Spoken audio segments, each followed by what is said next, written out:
Good morning, everybody. I must say it's a little bit warmer today than it was last Saturday. But yes, and then tomorrow off to the Eastern Cape for Michael and I, so it's going to be rather cold. We'll send you the cold front on Monday when we get there. Thank you very much for taking your time to come out this morning. I know your time is precious, especially over the weekends. But and thank you for the nice, kind introduction. Every day, so since last Saturday when I spoke to the junior grades, I have spoken at 5 different schools this week. And I can tell you now the challenges in education that we see and that I've experienced, and the changes that I've experienced over the last 25 years is absolutely unbelievable. But certainly the biggest change that we've seen is since lockdown. And how children have changed, how discipline issues have changed, how parenting's changed. And that really leads us to ask ourselves the question, where are we going to be in 5 years' time?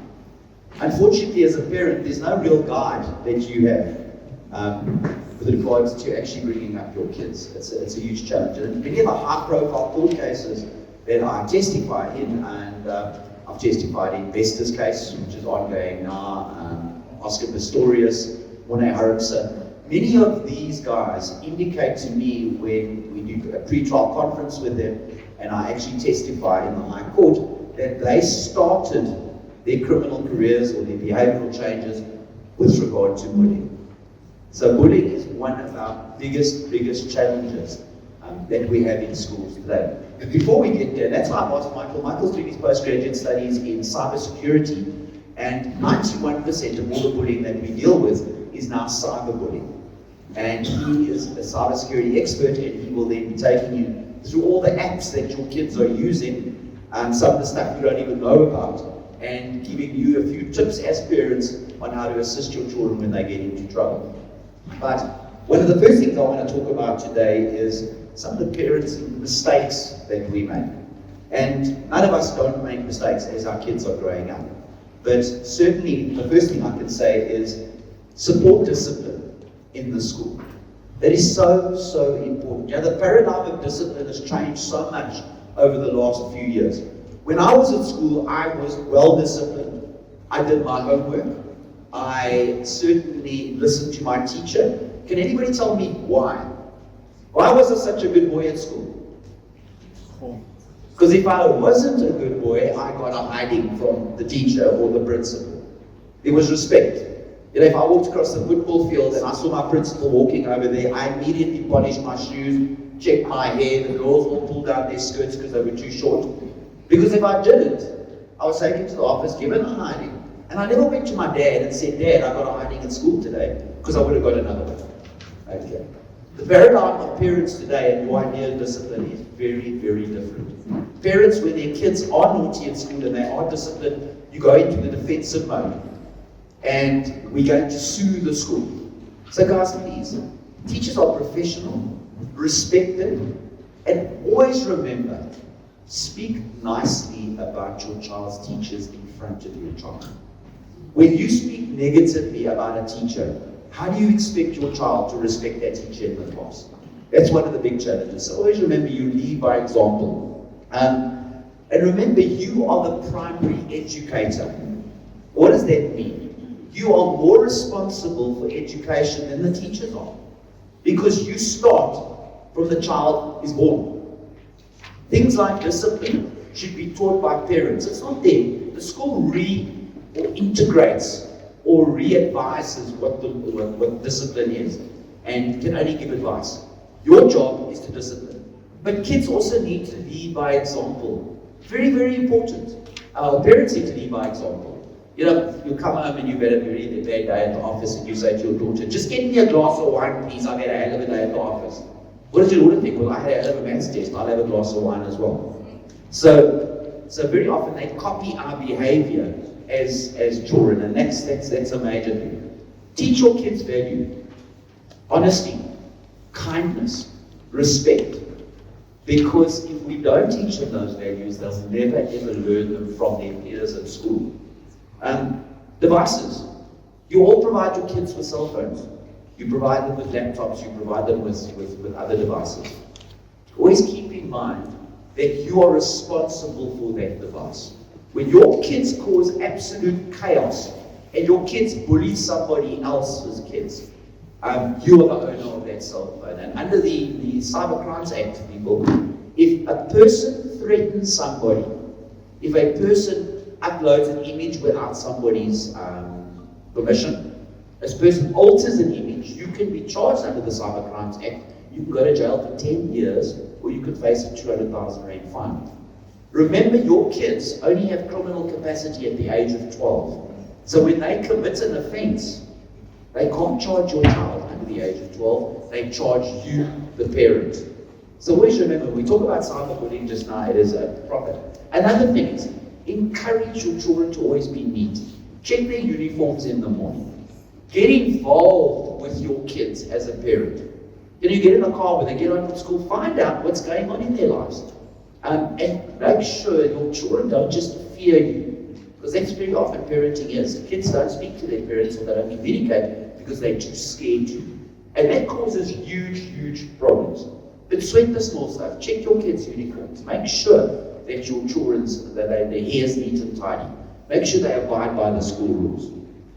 And then another big problem that we have is expectations from parents. I always say to teachers, if you have a naughty kid, don't be surprised when you meet the parent, because an apple doesn't fall far from the tree. Another thing, parents, you must realize when it comes to academic achievement, if you've got stupid kids, please look in the mirror. If the best 5 years of your life was in grade 7, don't expect your child to get 98% for every single subject. Okay. You know, I love this because this time of the year we work with the matrics and we put together plans and they're writing prelims soon and we'll say, listen, what's your expectations? How are you going to increase your mark? Sit down with mom and dad, discuss that, discuss your university subjects and things like that. But before mom and dad give you their expectations, ask them to fetch their matric certificates. Let's just compare apples with apples.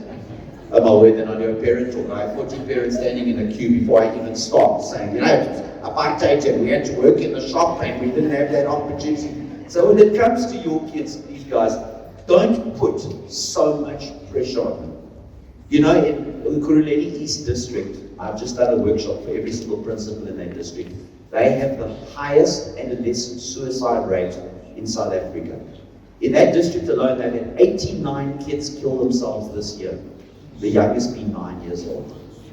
So people, pressure is important, but please, there's going to be enough time when they leave school, when they get to university, they're going to feel the pressure there. And, we get kids that get 40 distinctions in matric. They get into Wits Medical School, and they can't make it through 1 year of university because they're burnt out. So it's all about a balance. The sport, the extramurals, the cultural, the subjects, the academic stuff. Make sure there's a nice balance as parents. Very, very important. So people, we're going to be talking about bullying today, and it's very important. I think the biggest message that we're going to get is that you as parents understand the definition of what bullying is. I'm just going to, what do you see here? A blank piece of paper, am I right? And this really represents your child when they start school in grade R. And hopefully at the end of 12 years or 14 years, this piece of paper is filled with knowledge, information, experience. And that's what unfortunately in South Africa, a lot of kids leave matric and they still a blank piece of paper. So that just is our educational expectation. The problem is when your child's on his way to school in the morning and gets out of the car and the child says something really nasty to your child. And then he walks onto the school premises and the child takes his school bag and puts it into a dustbin full of water. And then a little bit later he's sitting in class and somebody's kicking the back of his chair and pulling his hair. And then he gets home and he checks his cell phone and suddenly he's got 408 messages where kids have formed a WhatsApp group and they're busy cyberbullying your child. And then the older brother bullies him, and then you have something nasty to say to your child in the evening. That's what your child's life starts to look like. And no matter how hard I try, do you think I'll ever get this piece of paper back to normal? And that's exactly what we do to a child when we bully that child. As a parent, as a teacher, so people understand, peer victimization The most basic thing is that it is repeat behavior. Okay, that's what your child says. If your child comes to you and says, I've been bullied at school, there's always two questions you must ask. Is it the same person that's bullying you? And are they doing a similar thing? If those two questions are yes, then it is bullying behavior. Otherwise, negative behavior needs to be investigated. Do you understand what I'm saying? But so before you report bullying to your child's teacher, ask those two questions. Is it the same person, and are they doing the same thing? So, bullying is an intentional use of physical force or power that can be threatened or actual against another person or a group of people. Bullying results in a high likelihood of injury. We're just dealing with a case at the moment of an independent school here in Johannesburg, where a group of grade 12 boys took a grade 8 boy, and they were doing this to these grade 8s all the time, so it is bullying, and they put him upside down in a concrete dustbin. What they didn't realize, the concrete dustbin wasn't cemented to the driveway, and it rolled 300 meters to the bottom of the school.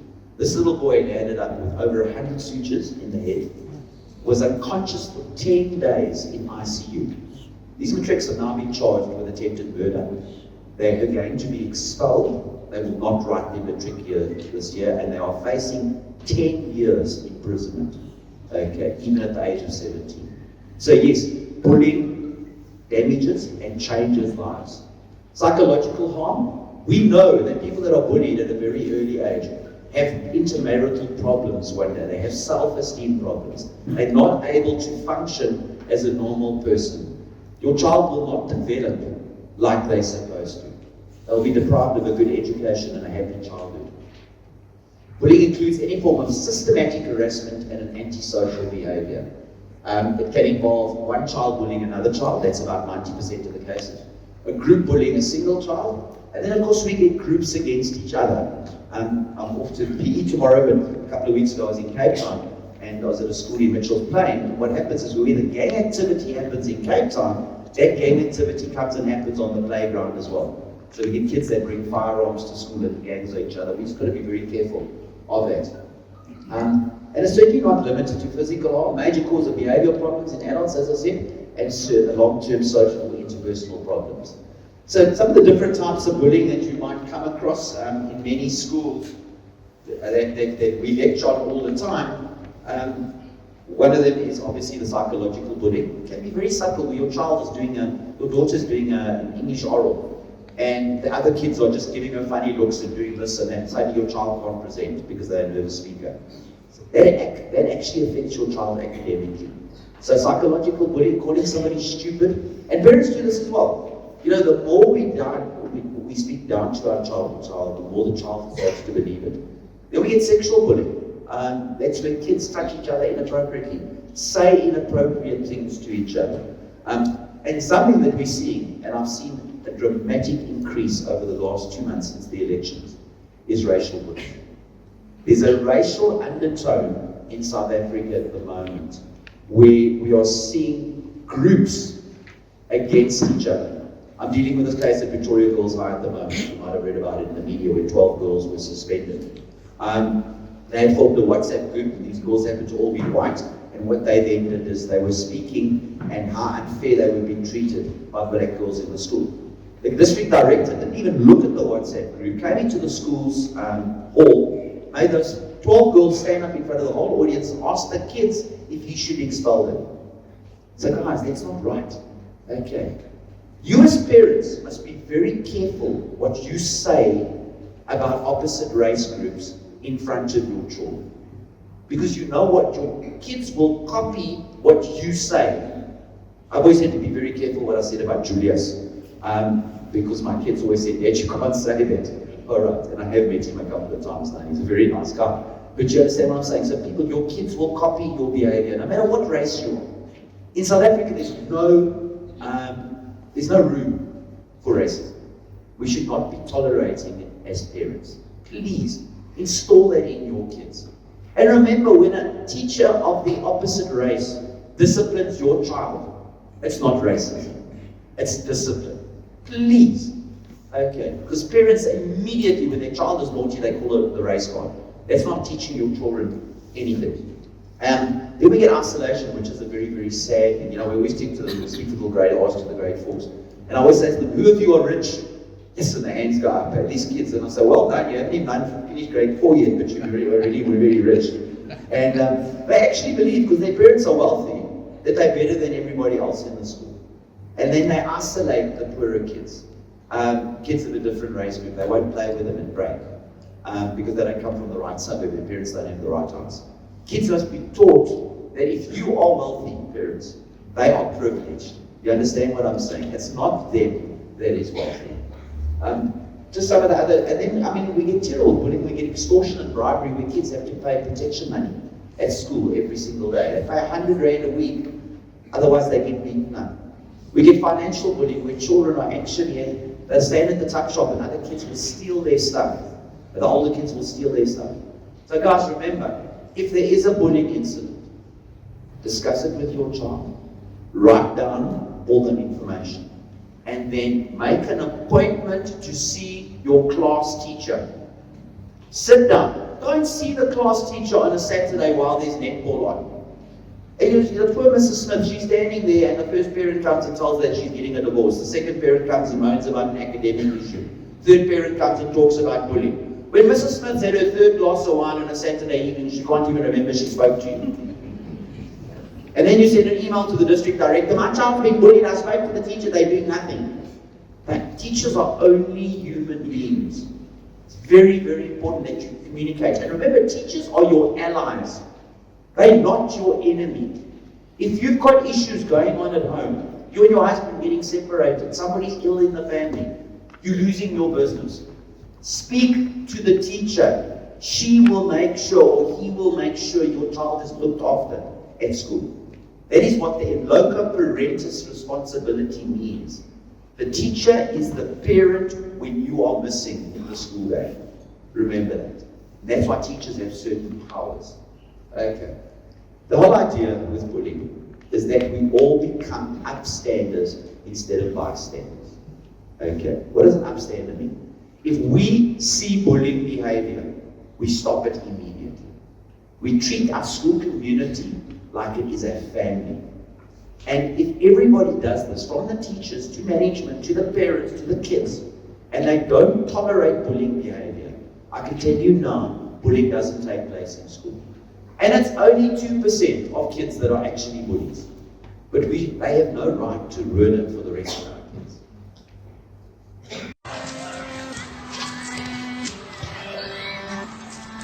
Hey guys, look, it's Little Red Riding Hood. Oh, her hair's on fire. Better call 911 to lose her.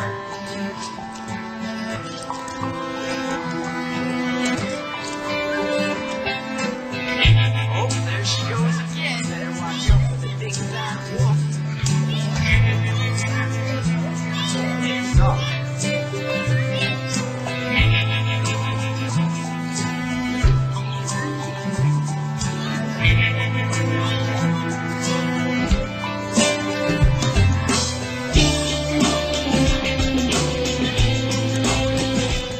Alright, that's all about an act of kindness. It's amazing, they did an experiment, and teachers, you can do this for your kids in your class. They took 3 little seeds and they germinated them. And they put these seeds in the same environment, same amount of moisture, same amount of sunlight and that type of thing. And the one seed just became a control plant, and they just put it aside and left it. The second seed was the hate plant. And all the kids in the class every day come and they look at that plant and they say how ugly it is and what an ugly kind of green it is and how small its leaves are and it's puny and it's growing upside down and whatever. And then the other plant is the love plant. And people, as they walk past and they touch the plant and they tell her how much they love it and how beautiful it is and what special leaves it's got. Do you know what happens? The control plant stays there. The hate plant hardly grows. It starts to become deformed. And the love plant, and you can go and Google this, you'll see it on YouTube. The love plant flourishes. That is why it's important that we teach kids love and respect. Very important. Parents, you were supposed to get a letter when you walked in. Yes, every parent got one. Who hasn't got one? Teachers, if we can just quickly give those parents, if you can just keep your hands up, and they'll come and give you one now quickly while I'm talking. So we started numerous years ago something called our Parenting Foundation. As I said, it is so difficult to be a parent today to know what is happening with your kids, to understand what happens with bullying, how to help kids, what the latest technology is, what apps are our kids using, what technology do we need at home to stop your child going onto a pornographic site. What do I do if my child has an academic problem? If I have a child with ADD or a child with dyslexia? So we introduced the Parenting Foundation about 10 years ago. We have over 100,000 parents that are a part of it. It is very expensive to join parents. It's 100 Rand. That's for your lifetime. That 100 Rand will take your child from now through to university. Okay. It will give you parenting tips and advice, expert opinions all the time. You will be able to speak to an expert if you have a problem, a medical problem, a legal problem, a psychological problem. You will get a starter pack. And in that starter pack is firstly our barriers to learning, and teachers, it's fantastic for you as well. Our barriers to learning manual, which covers every single disorder your child potentially could have. Anything that is potentially wrong with your child, whether they're battling from an academic point of view, how to identify what the symptoms are, how to refer, how to help the child. We've got our guide to cyber safety, all the different apps, cyber security, our anti-bullying guide, our anti-drugs guide is in there. It is a wealth of information that you will receive as a parent on an ongoing basis. The minute there's a new app trending in South Africa and your kids are going on that app, especially if your kids are going to high school in the next couple of years, you need this. If you would like to join, there's some pens in the front. All you do is fill out the form. If you're an educator, please tick both, parent and educator, and you will get our educators forum free of charge. Okay. So you pay your 100 Rand cash, or you can tap your card for 100 Rand, but make sure you write neatly, please, because we will be emailing you that information. Okay. Thank you very much. I'm going to ask Michael, which I think we just have to speak about cyberbullying. I'll hand over to Michael. When I was at school, do you think I was cyberbullied? No, because there was only dinosaurs on the playground. There wasn't any devices, thank goodness. And you know what? When we talk about cyberbullying, guys, it is the worst bullying or type of bullying, because you know what? Your child has been physically bullied at school. At least when you pick your child up from school, you can protect them. With cyberbullying, it's in your child's face 24 hours a day. It's in their bedrooms, it's on the sports field, it's over long weekends, it's in the school holidays. And it's constant. It is the biggest cause of teenage suicide in South Africa. Okay. Now, when I was at school and I tapped a girl on the shoulder and I said to her, "Hey, you're so ugly." And I carried on. And she put her hand up and said, "Ma'am, John called me ugly." There was a chance that I'd get away with it, because you know what, I'd say to the teacher, "Ma'am, I think she's a bit cuckoo." I never said anything to her. But if I sent to her WhatsApp and I said, "Hey, you're so ugly," said, that's pretty silly, because there's always evidence, am I right? All she has to do is show the teacher. And that is why bullying, cyberbullying, is so easy to prosecute at a school. And even if your kids are saying things off the premises, it's still applicable to school. And as parents, just remember, you cannot write badly about the school on social media. The school can lay a charge against you. So please respect the teachers and respect the school's good name. So guys, Michael, as I said, he's doing postgraduate studies in cybersecurity. So they deal with the dark web. One of his assignments the other day was to hack into somebody's CCTV at home. So they had to find somebody with a weak link, and he called me, Dad, he said, "Look here, there's a lady in Cape Town. I managed to hack into her, and yeah, we can see her the whole house." So these guys work with this stuff every single day. They know what your kids are getting up to, and they write the stuff for the Parenting Foundation. Okay, so let's see how much information you learned right now. Good morning, everyone. Good morning. Before I start, I have a quick question. Please give me a show of hands if you know your child's on social media. So a few hands coming up here. But for the ones that didn't put your hands up, I've got some bad news for you. We live in a day and age where kids revolve around being on social media. They revolve around online gaming. Their whole lives have everything to do with the internet. If we look at South Africa, for example, and look at screen time usage around the world, and that's often you get a notification, your screen time usage has gone up. by an hour, it's gone down by an hour, we're normally happy about that. But South Africa has actually got the biggest screen time usage around the world. The average South African spends about 9.5 hours every single day behind the screen. Whether it's for work, whether it's behind the TV, whether it's your laptop or your PlayStation or Xbox. And our kids are constantly watching adults doing this sort of stuff and they wonder, why can't I do it as well? And as Dr. John mentioned, cyberbullying has become a major issue because it's so much easier for a child to sit behind a screen or sit on their cell phone and send horrible messages rather than actually saying that to another child's face. And it's the most dangerous form of cyberbullying because other bullying, like psychological bullying or physical bullying, majority of it happens at school, and as soon as your child gets home, they're protected by you, they're in a safe environment. Now with cyberbullying, it's a 24/7 thing, where majority of cyberbullying occurs at 12 o'clock at night. So you think your child's in their room, they're busy sleeping, there's the door closed, they're nice and quiet, so you think they're behaving themselves. But do you know what your child's actually getting up to on their PlayStation, or on their cell phone, or on their iPad? So we just need to look at some of the facts. 44% of all 8 to 11-year-olds use social media, and it jumps to 87% when they reach about the age of 12. And we're seeing that kids are getting younger and younger, and they're gaining more access to technology and more access to social media. And parents don't understand the dangers of it. And often kids are too scared to come up to you as a parent and say, I'm being cyberbullied, or there's a stranger on the internet talking to me, because often you just turn around and say, it's that damn phone, I'm going to take it away from you.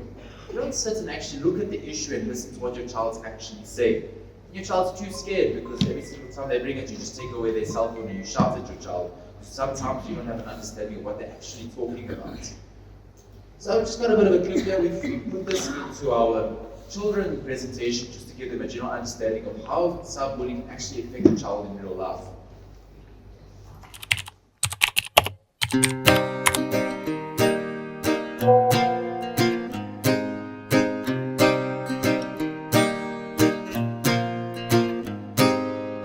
Run away, away with me.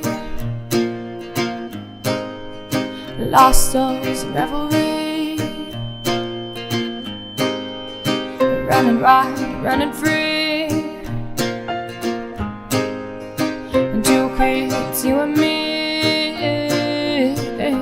I said, yeah, living like we're renegades. Yeah, living like we're renegades, renegades, renegades.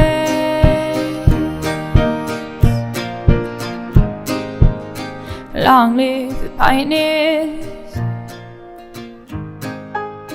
rebels and mutineers.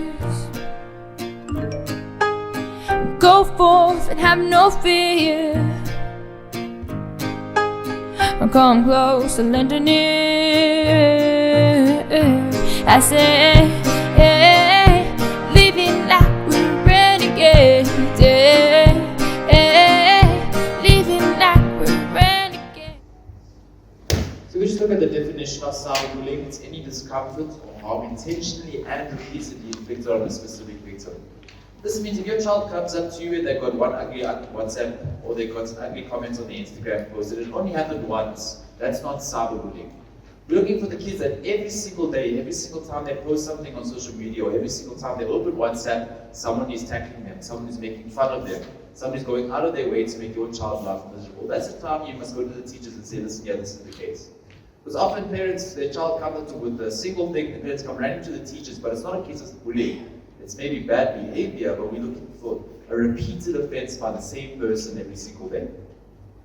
Just the mediums used, so these are different apps I'll be discussing today. You have your TikTok, your Facebook, your Instagram, your Snapchat, your YouTube, your WhatsApp or Viber, and then lastly, your online gaming.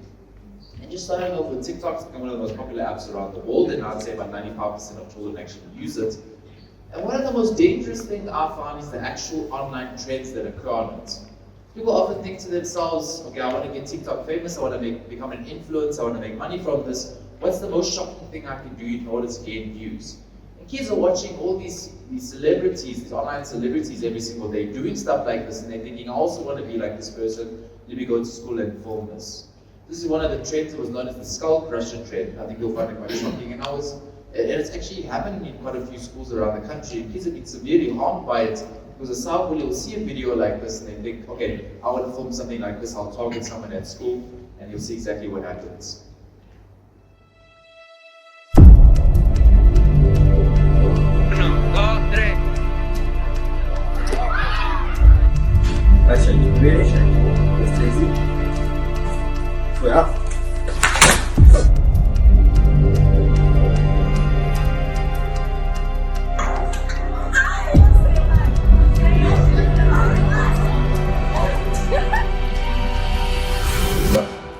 Aí, chamou o coelho, cara, de pulo, depois você. Aí, pulou, cara.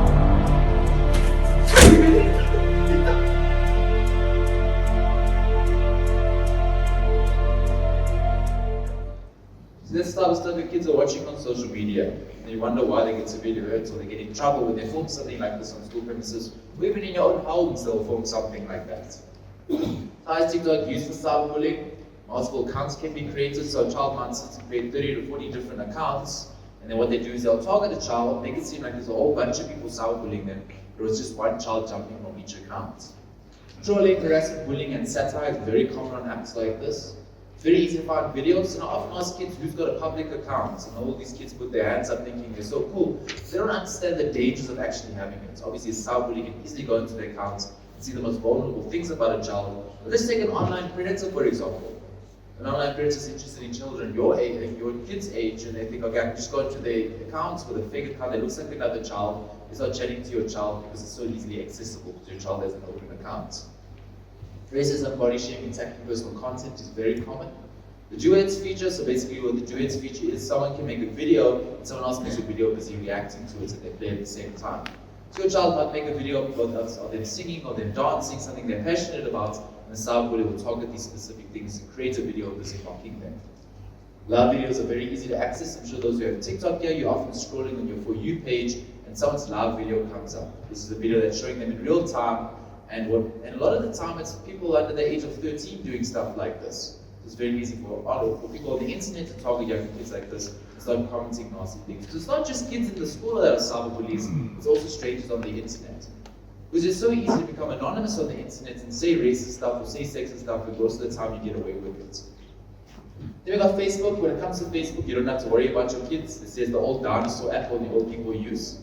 But the reason why I talk about Facebook, or even in the kids' presentation I talk about Facebook, is I try and show them that cyberbullying doesn't just occur in schools. It can happen when you're at work. It can happen if you're a teacher, for example, where kids are targeting teachers. It can also happen to people in big corporates. It can happen in university. It's something that can occur throughout your entire life due to the fact that you can be anonymous online. So how does it occur? Private messages involving hateful comments or threats.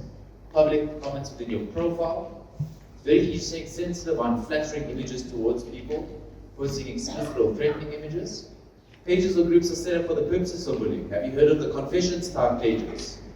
Often kids will set up a school's confessions page or a school's memes page. They'll be completely anonymous and the whole school follows something like this. They look for all the drama that's happening in the school. Maybe a child's having a bad hair day, or maybe they take a photo of a teacher and create a meme and then post it up onto a platform like, or onto a social media page like this. And all the kids are seeing this, they're seeing all the kids being made fun of, so they think it's the opportunity to actually go and cyberbully kids due to the fact that this other anonymous child posted up on there. Exclusion from private pages. We've got Instagram. Instagram gets a bit more popular when your children reach about high school. And this is a very easy platform for friends to turn on one another, because kids nowadays post everything about their lives on social media. They post what parties they're going to, they post who their friends are, they post, maybe they create TikTok videos and post it there. So it's so easy for a child to have a fight with one of their friends. They post it up on their story, tagging that person, saying this is exactly what they did to me. And then next thing you know, your child or that child's got 2,000, 3,000 followers, and all those followers not knowing the context, or maybe not knowing that it's a joke, will target that other child and threaten them, telling them to kill themselves, and sending some horrible messages. DMs can be used even if you have a private account here. Pages can be set up like these confessions type pages, but it's a lot more common on Instagram. It's very easy to create a false account, and it's also very easy to create an account impersonating a victim. And I often ask the kids this, and I'll ask you the same question. When was the last time you searched your own name on social media? With social media nowadays, let's say if I didn't like you, for example, I can go onto your Facebook page, I can go onto your Instagram page, gain access to everything, and I can go onto Instagram and create a username that's similar to yours and start posting all your photos up on there. All of a sudden, all your friends and family are following this account, thinking it's you, then I turn around and I start posting racist stuff and I start posting sexist stuff. All of a sudden, your reputation is damaged because I was posting that and people think it's you. We often find that children will go out of their way to create an Instagram account of another child and use this account to cyberbully, so when that account gets reported, all of a sudden the other child's getting into trouble when it's not that child in the first place, it's just another child impersonating them. So it's very important for kids and even for you to search your name on social media, do a background check on yourself to make sure no one's actually using your name to do stuff like that. Then we got Snapchat. I believe this is the most dangerous app for cyberbullying due to the fact that if you send a snap to someone, so if you send a message, a video, or a photo, it gets deleted within 24 hours. And if you take a screenshot, it sends a notification to the other person. So often kids think to themselves, if I bully someone, yeah, all the evidence is gone within 24 hours. And if the victim takes a screenshot, I know it's like I just beat them up at school the next day. So kids often go turn to this sort of app to actually cyberbully. One of the biggest issues that we're also experiencing in a lot of schools from about grade 3, grade 4 upwards is the whole issue of sending nude photos to each other. So on the internet, it's so easy just to take a naked photo of yourself and send it to someone and think there's no consequences behind it. From a cyberbullying point of view, kids think, okay, I can send a nude photo, yeah, I can take a screenshot, I'll know about it. But if that other child does take a screenshot, what is your child actually going to do about it? Then it's going to lead to a lot of cyberbullying, it's going to be sent around the school. But there's also a lot of legal repercussion behind it. So if a child under the age of 18 takes a naked photo of themselves, this is the production of child pornography. This is a minimum sentence of 15 years in prison. If they send the naked photo to someone else, this is the distribution of child pornography, this is 10 years in prison. If they just have a naked photo of themselves or another child on their phone, this is being in possession of child pornography, this is a minimum sentence of 5 years in prison.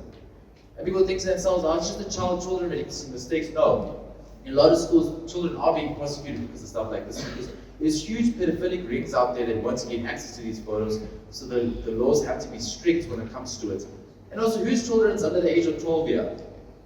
So if your child's under the age of 12, and you give them a cell phone, you give them data, you give them Wi-Fi, and they take a naked photo of themselves, it's not your child going to prison, it's you going to prison.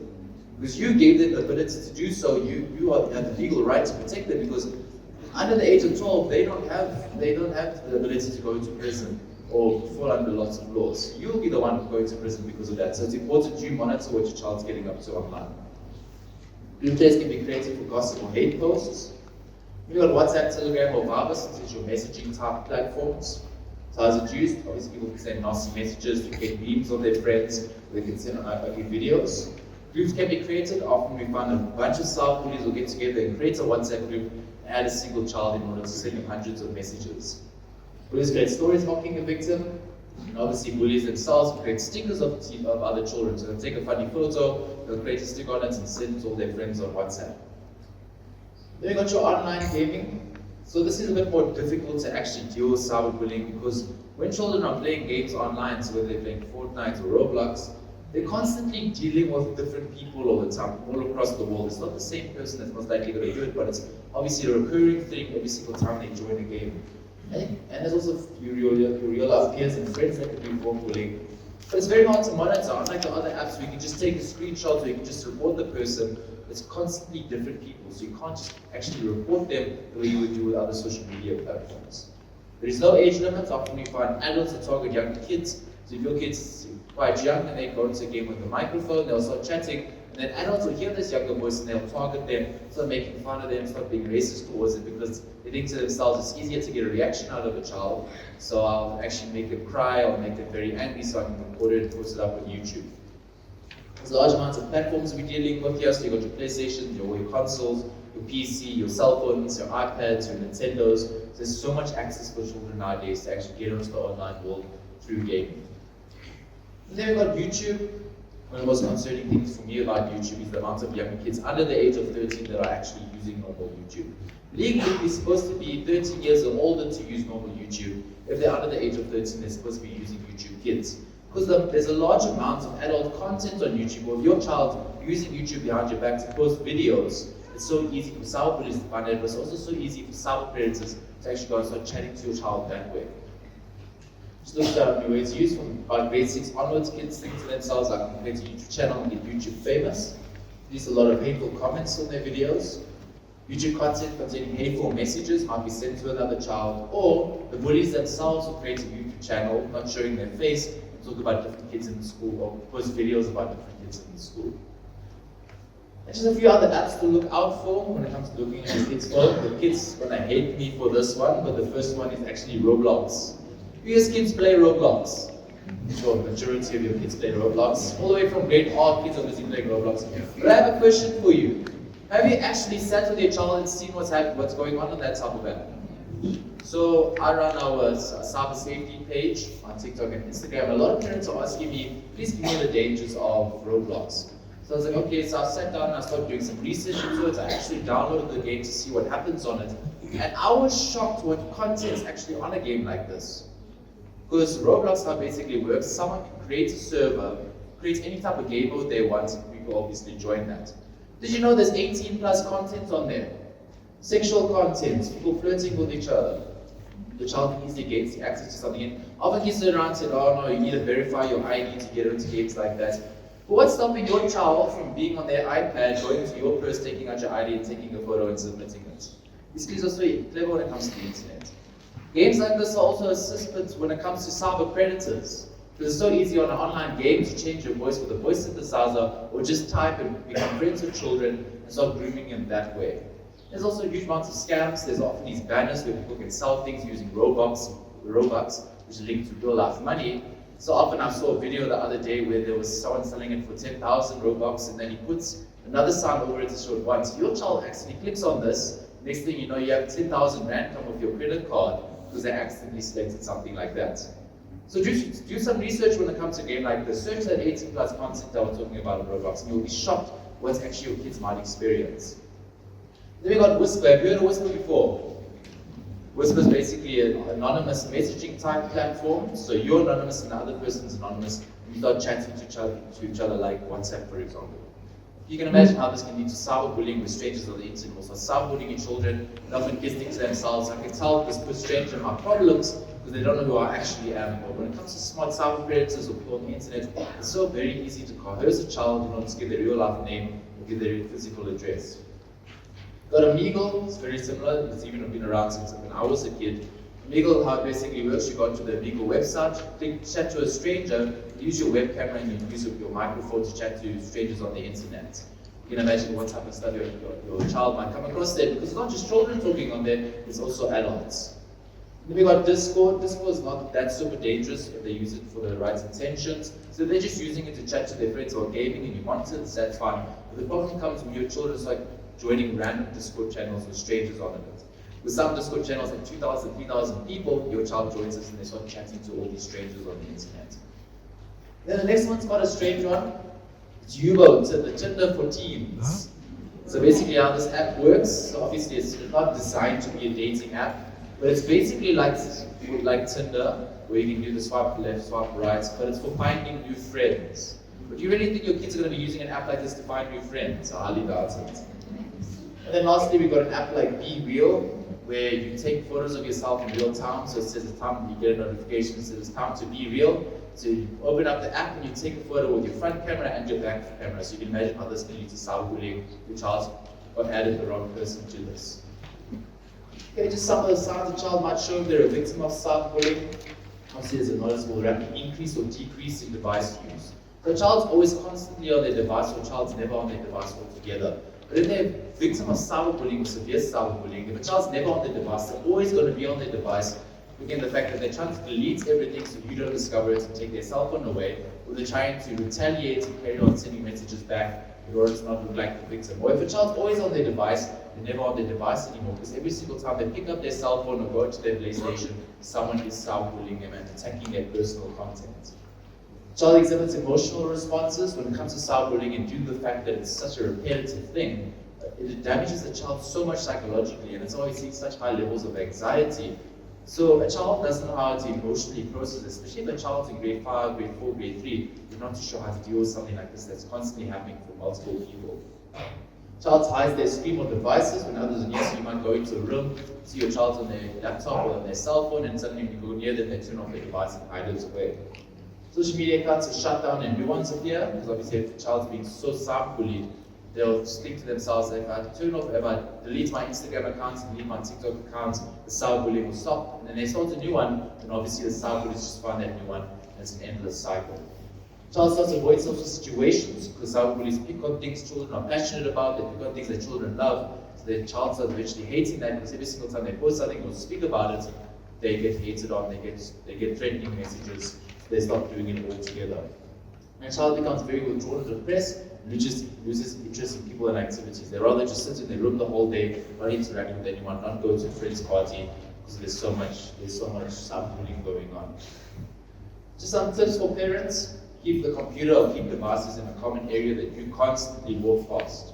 Because like I said in the beginning, you often think your child's locked up in their room, they're quiet, they're behaving themselves. So parents often think, my child's in grade 2, grade 3, let me just give them an iPad, that's how parenting done. You don't know what they are actually doing, you don't know what your child's getting up to. So if your child does have a device, keep it in an open area where you constantly walk by and you can see exactly what's going on that screen. Build trust with your children. Actually listen to what your children are saying when they come up to you with an issue. Because if you listen to them and you actually try and help them, they're going to build so much trust in you that when something serious happens, they'll come up to you and you'll be able to deal with it. For example, if it's a severe cyberbullying case, your child comes up to you and says, Mom or Dad, I'm being very cyberbullied, can you please help me? You say, I'm not too sure what you're going on about, go speak to your teacher or speak to someone else. Imagine the next day your child commits suicide. All of a sudden you could have done something about it, but you didn't want to, or you didn't know how, and you didn't look for help. All of a sudden you can't fix that problem anymore. Or for example, if it's a child predator that's talking to your child and you don't want to listen to them or help them with that, next thing you know your child's getting groomed and they get kidnapped, or you could have done something. It's just about building trust with your child and actually listening to them.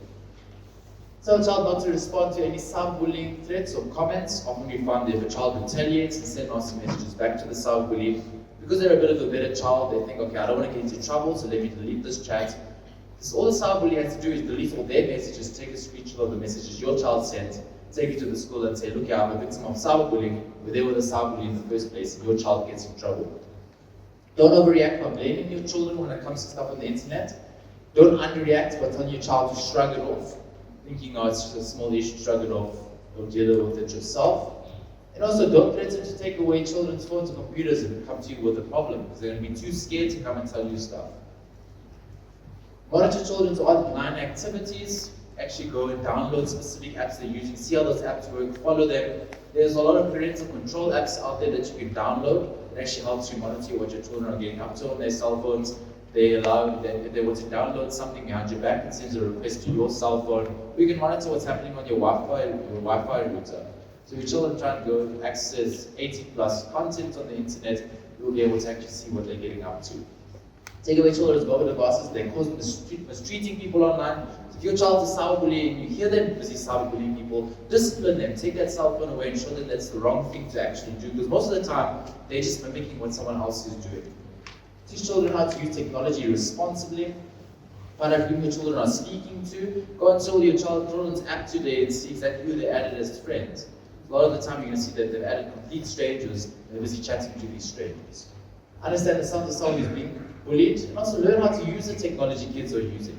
Kids are getting smarter and smarter every single day, and it's important that you keep up with them and you actually realize what are the different apps they're using. So, if you guys want to learn more about this type of stuff, please follow me on social media. I'm Uyazi-SA Safety. I discuss stuff like this constantly. I always ask questions, answer questions that parents are asking. So if you want more advice, just give me a follow there. I'll hand it back to Dr. John to finish off. All right, you see why you need the Parenting Foundation. Educators, if you join, you also get a lot of training videos that have got safe points on all the different subjects. Guys, if you think ChatGPT is a dating site for over 40s, it's time to wake up and get the information. Your kids are doing stuff that you have no idea. And that's why we have this professional team that constantly stays ahead of what kids are actually doing, and that's what we're there for. We very often kids after we talk to teenagers will say, Dr. John, did you ever send a naked picture to a girl? I said, that would have been so difficult, I'd have to get a normal camera with a 35mm spool in those days, take the picture on a warm day, because there was no Photoshop in those days, and then what you'd have to do, take it to the pharmacy. And they would make the prints. Remember, shame, pointed. And then you'd have to post it. Guys, we were so lucky when we were growing up. We dodged a bullet. But people, please, if the school approaches you because there's a discipline issue, please act. Don't become litigious where you now want to sue the school and run to the department. It's in the best interest. You know, I dealt with a disciplinary hearing the other day of a high school grade 10 boy who went to his teacher's desk, stole an exam paper. He went to the school secretary and asked her to make 25 copies. The stupid chick made 25 copies. He then sold the copies to his friends. And in mitigation of sentences, you know what the dad said to me? My son is an entrepreneur. That's what we're dealing with in education today. I'm just glad my boys are there. Parents, if you want to join, come and see us afterwards. There are pens here. Thank you very much for your time, and please enjoy the rest of your weekend. Thank you very much.